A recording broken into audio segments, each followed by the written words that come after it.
For over 150 years, millions of black Americans have celebrated freedom from slavery on June the 19th.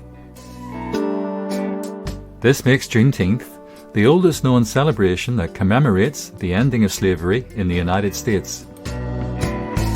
Though official recognition of the holiday took time, it was only in 1980 when Texas became the first state to officially designate a Juneteenth holiday.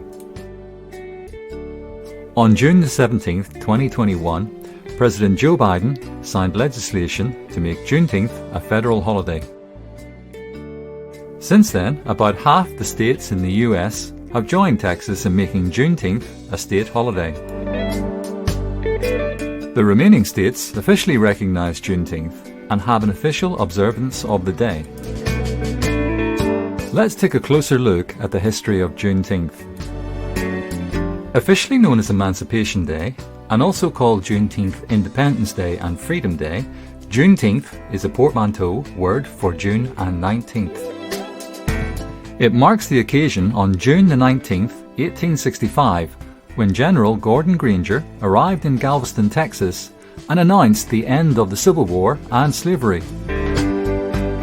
The message came 2.5 years after President Abraham Lincoln had issued the Emancipation Proclamation on January 1st, 1863, declaring that all persons held as slaves shall be free.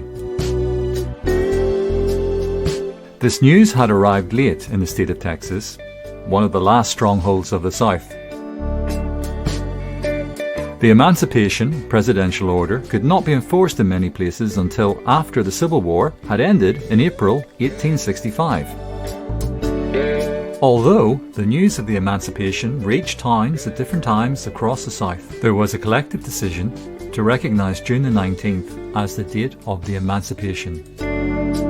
In 1866, thousands of former slaves travelled back to Galveston on June the 19th in recognition of their newfound freedom, calling the gathering Jubilee Day.